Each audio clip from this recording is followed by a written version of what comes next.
We'll guide you through how to fix lines on an iPhone screen. If you find this useful, then consider subscribing and liking the video. Lines being on the iPhone screen can be a frustrating problem. So we're going to guide you through some different ways you can try doing in order to go and fix this. So hopefully by the end, you're going to go and have it fixed, or we'll guide you through what you need to go and do next. So make sure this is full guide and don't go and skip ahead. Otherwise, you may go and miss an important part of this video, which you need to go and know about. So without any other further ado, let's go and get started. So this can be a software problem, more to do with the iPhone software, or a hardware problem, which is the actual hardware itself.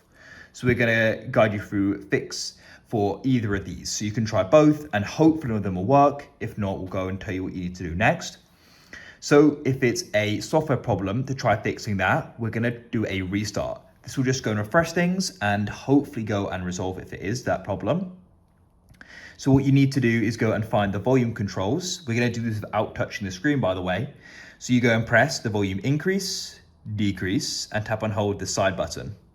Now keep that held down. You should go and see this screen here. It says slide to power off, but you just keep the power button held down, or side button, I should say. It will go black, keep it held down. As soon as you go and see the Apple icon, you can release, and now it's going to go and start again. So often doing a restart like this can go and resolve the problem. So let's go and keep on waiting. So hopefully doing that restart, it went and resolved the problem. Now, if it still hasn't, what you can try doing next is we're gonna look at a fix more so if it was dropped potentially like that.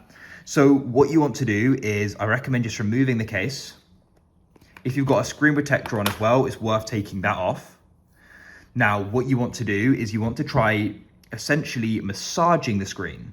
So you can try doing it like this. You don't do it overly hard, but try rubbing the area where the lines are.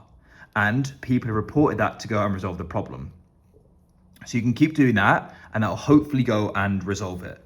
And if you're finding they still aren't going, then what you want to do is we need to go and head to the Apple support website, probably on another device if this device isn't quite working properly, but potentially you can on this device if it is.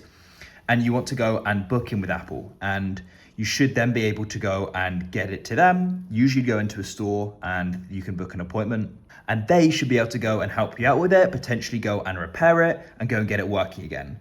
But if you went and dropped it and it then started happening, it usually indicates it's a deeper hardware problem. Of course, you tried fixing the software, fixed by the forced restart, but if it's still happening, it's worth going and taking it to Apple. So if you found this useful, then consider subscribing and liking the video. I look forward to helping you again in the future with more how-tos. Have a great day, and I look forward to helping you again in the next one. Goodbye for now.